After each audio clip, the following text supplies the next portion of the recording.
Hello student, we are back with another video, and in this video we will talk about a very important topic from the chapter 7, that is Hardy-Weinberg Principle. It is sure that a question will come from this topic in the boards 2021. Every year they are asking the question from this topic, okay, either a numerical based or a concept based. So we should pay attention on this topic and you should learn this topic very thoroughly.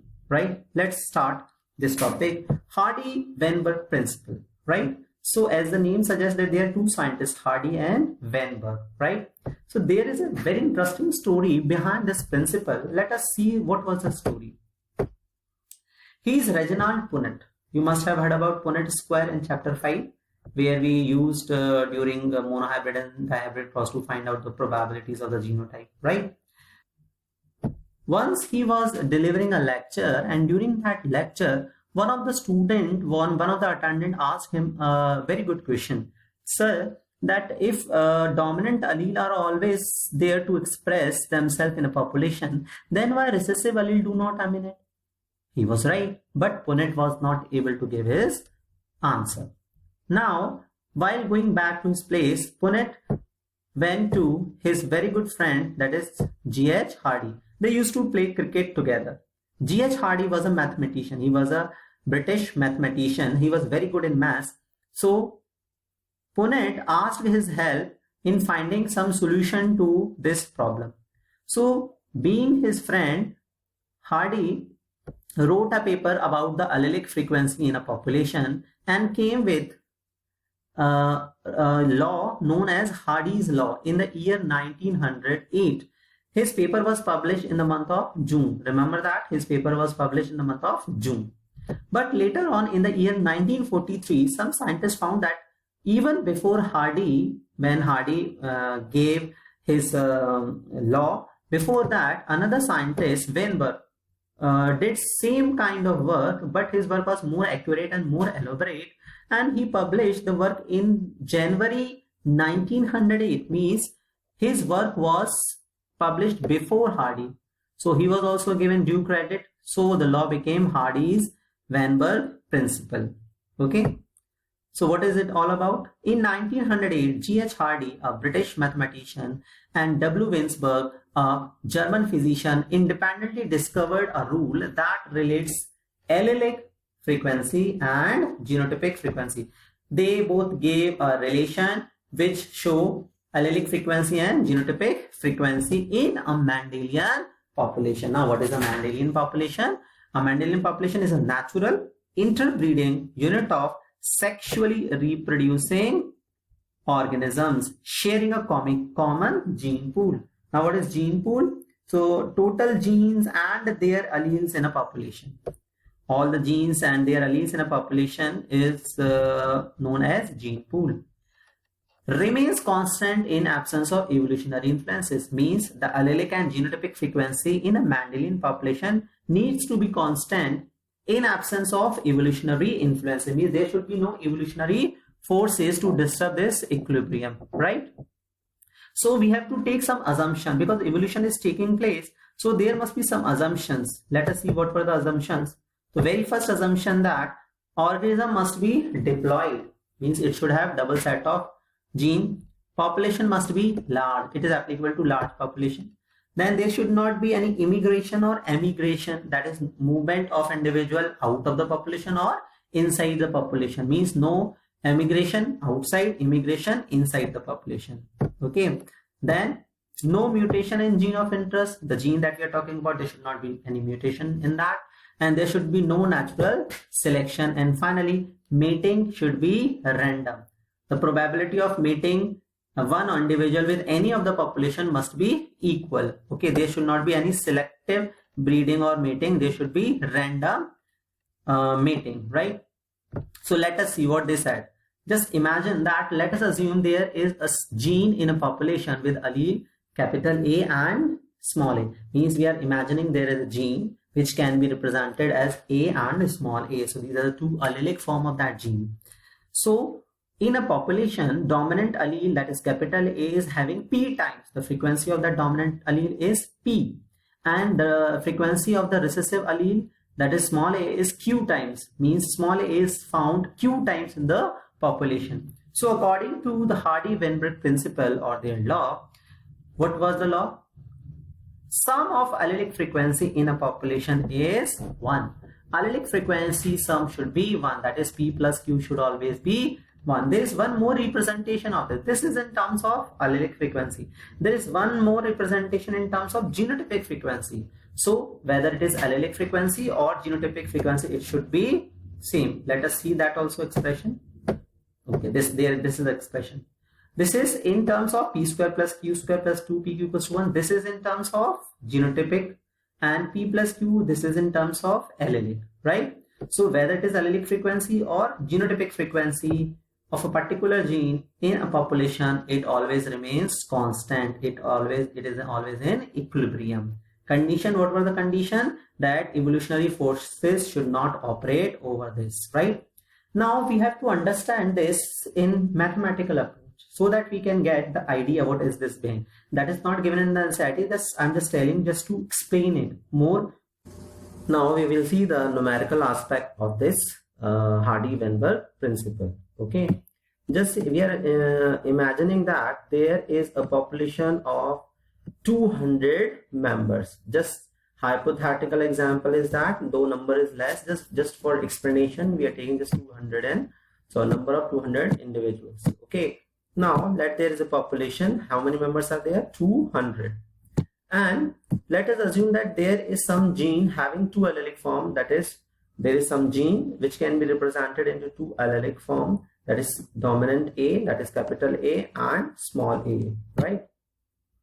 Now, so what are the allelic combinations? What are the different genotype that is possible in this population?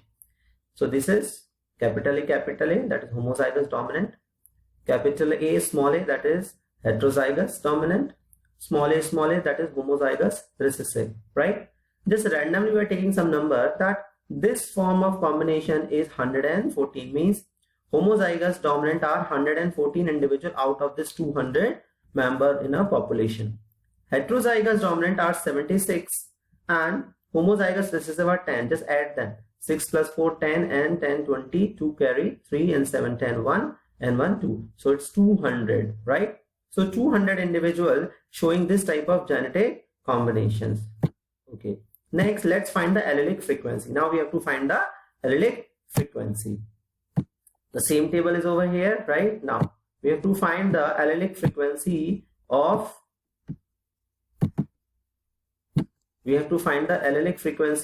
capital A. Let us denote it by small p. So allelic frequency of capital A, that is dominant A, is P. How can we find out? Just see. In this combination, in 114 number of individual, both the alleles are capital A and capital A. So total number of capital A would be 114 into 2. Why we are multiplying it by 2? Because we all are diploid organism. So if we are having diploid, then the set of capital A would be 2 times, right? So that's why we are writing 2 into 114. But in this condition, in this situation, in this combination, capital A is present single time and the number is 76. So we'll be adding 76. So out of this 200 individual, capital A is in this, so that should be double, and in this it is single time, that should be same. So it is 2 into 114 plus 76, and total number of allele would be, number of individual are 200. So in diploid, how many alleles are there? 2. So 200 into 2, how much? 400. So total allele in the population is 400. So we will be dividing it by 400 to find out the frequency. So the allelic frequency of dominant A is 0.76. So I'm repeating it again. If we see that in this condition, homozygous, dominant, both are same kind of capital A. So the number of alleles, this is the number of individual, not the alleles. Okay. So number of individual is 114. So allele would be 228. It means we have to multiply it by 2. That's why I have written like this. And capital A, small a, 76. Here we are using 76. We are not multiplying it by 2 because only single A is here, right? And just solve this, you will get 0.76. So the allelic frequency of capital A is 0.76 in this population. Now the allelic frequency of small a, we have to find the allelic frequency of small a, that is Q. Just see, in this situation, it is homozygous. So the number of A would be twice of 10. Okay, so it would be 20. So we have written 2 into 10. But in this situation, that is heterozygous. So only single A is there. So it would be 76. So we will be adding 76 to this. So we'll get 96 by 400. And that comes to be 0.24. Okay. Now let's add the allelic frequency. P plus Q. That is 0.76 plus 0.24. That comes 1. So this is what Hardy-Weinberg principle stated, that sum of allelic frequency in a population is in equilibrium. So it is coming 1, that is, it is in equilibrium. Now just find out the genotypic frequencies. Okay, allelic frequency of one A is P, allelic frequency of another A is also P. So the total frequency of this is P square, right? Because we are multiplying the frequency. So it would be P square. So just find out the genotype, capital A, capital A. But how many genotype is there? 140. Remember, we are not finding the allelic frequency. This time we are finding the genotype, and genotype is an individual. Okay, it is found in an individual. So 114 is to be divided by 200. Why 200?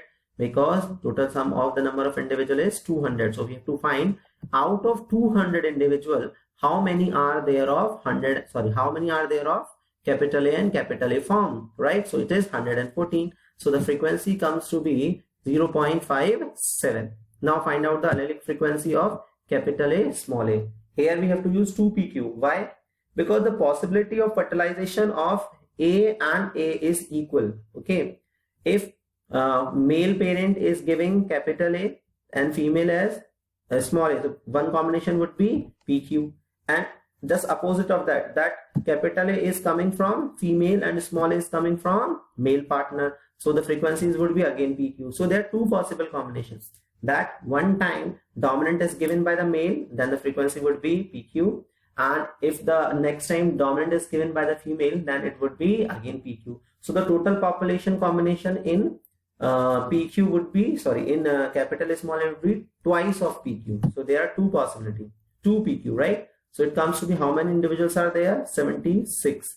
And total number of individual 200. So it comes to be 0.38. Now we'll talk about the recessive frequency, that is the frequency of small a, small a. So genotypic frequency of small a would be 10 upon 200, that comes to be 0.05. Now time to add all these frequencies. Okay, so sum of genotypic frequency, that is P square plus 2pq plus q square, just add them, 0.75 plus 0.38, that comes to be 0.95 plus 0.05. If we add 0.95 and 0.05, it comes to be 1. So again, genotypic frequency is 1. So what was the statement of Hardy-Weinberg principle or equilibrium law? That the allelic frequency or genotypic frequency remains what? Constant. It is in equilibrium unless these forces like natural selection, gene flow, genetic drift, mutation or genetic recombination are not operating over that population. Now time to just do a numerical of this concept. There is one question from your NCERT exemplar. For the MN blood group system, the frequency of M and N alleles. So they have given you allelic frequency. Remember that. Allelic frequency in the previous example we have taken in terms of P and Q. So allelic frequency of capital M is 0.7 and capital N is 0.3. So what is the frequency of MN blood group? Okay, now first we have to see that what are the different possible combination of this blood group. MM would be there. It may be capital N or capital M small n. So these three possible genotypic combination is possible in the population. Now frequency of M, let be P, and frequency of N is Q, and it is already given, that is it is 0.7 and it is 0.3. Now we know that sum of allelic frequency, this is what? This is MM is genotype, MN is genotype, NN is genotype. So the according to the genotypic frequency equation, then we will see that number of individual would be P square. In the previous example, you have seen that capital A, capital A were P square and small a were Q square and capital A and small a were 2pq. So similarly, if we compare that equation, capital M would be P square, capital M, capital N is 2pq, and capital N is Q square, right? So we have to find this. They're asking the frequency of Mn type, right? So just put the value. Frequency of Mn is 2pq, that is 2 into 0.7 into 0.3, that comes to 0.42. If it is being asked in percentage, then your answer out of 1, it is 0.42, so it comes to be 42%. So actually it is a multiple choice question, so your answer would be 42% in the option. If it is being asked to solve, then it is 0.42. Okay, there is one more question in the exemplar, and that is for your homework. Now we will talk about the factor that affect Hardy-Weinberg principles. So there are 5 factors as per the NCERT. First is genetic drift, second is gene flow, third is mutation, fourth is natural selection, and fifth is genetic combination. We will recombination. We will learn about this in detail because a separate topic is there. So we'll discuss in that, and now just define these and how they are affecting Hardy-Weinberg principle. So first is genetic drift. What is genetic drift? Genetic drift is a change in allelic frequency in a population. If there is change in a allelic frequency of a population by chance, okay, due to a random selection of certain genes. So there is a random selection, not natural selection, randomly they are being selected. Oftentimes, mutation within the DNA have no effect on the fitness of organism. It do not have any fitness effect, just like that of natural selection. These changes in genetics can increase or decrease in a population simply due to chance. So it's a chance case. Okay. For example, if we take an example, a population of 100 rabbits. So there is a jungle and 100 rabbits are living over there, and they are of different colors. Some are black, some are brown, some are tan, some are white, some are green, and even red. Then what happened?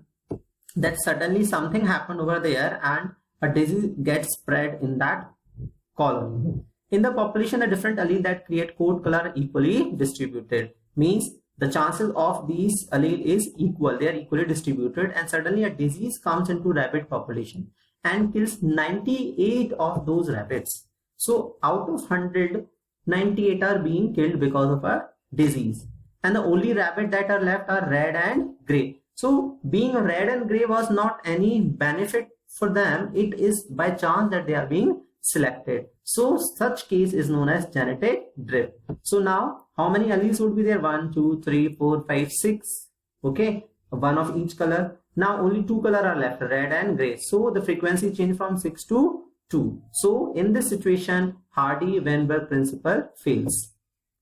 Next comes gene migration or gene. When migration of a section of a population to another place, means if a number of individuals from a population is moving to some other population, and population occurs, gene frequency change in the original that is the parent population, there would be change in the frequency, as well as the new population in which the individuals are going, there would be change in the frequency. There would be reduction in one of the population and there would be addition in the other population. New alleles are added in new population and lost from old population. And if this kind of migration is taking place multiple times, okay, then there will be a permanent gene movement, and that is known as gene flow. If such gene migration take place multiple times, then it is termed as gene flow. In this case also, Hardy-Weinberg principle does not follow. It get violated. Now come mutation. This we have discussed in earlier chapter, where we talked about frame shift and point mutation. So what are mutation? They are sudden, unpredictable, stable and inheritable changes which occur in organisms due to permanent changes in their chromosome and genes. There is some permanent change due to some mutagens, that their chromosome or gene get changed, so their expression gets changed, so their frequency would be changed. So in these situations also, what would happen? Hardy-Weinberg principle will not be followed. Next come genetic recombination. There are new recombination of alleles of different genes which come together in an individual due to sexual reproduction. If we talk about sexual reproduction, we have talked about recombination. So there would be new combinations of gene or alleles in that population, So there would be more different phenotypes and genotype combinations. So if there is change in the phenotype or the genotype combination, then only this Hardy-Weinberg principle fails. So these are factors that in which Hardy-Weinberg principle gets violated. Now let us see some of the important questions, right? Okay, question number 1. What does Hardy-Weinberg's principle states? Question number 2. What are the factors which affects Hardy-Weinberg's equilibrium? Question number 3. What does the following equation represent? Explain. P square plus 2pq plus q square equals to 1. Means we have to see this equation and what information we are getting from this equation. You have to write about that. Next question. In a population, the frequency of 3 genotypes. So they have given you the frequency of 3 genotypes. What is that frequency? Capital B, 22%. Capital B, small b, 62%. Small b, 16%. Okay, so these are the frequency of these genotypic combinations. The question is, what is the likely frequency of B and small b? Means what they have given you genotypic frequency and they are asking you which frequency? They are asking you with allelic frequency. So hope you will do these questions. All the best.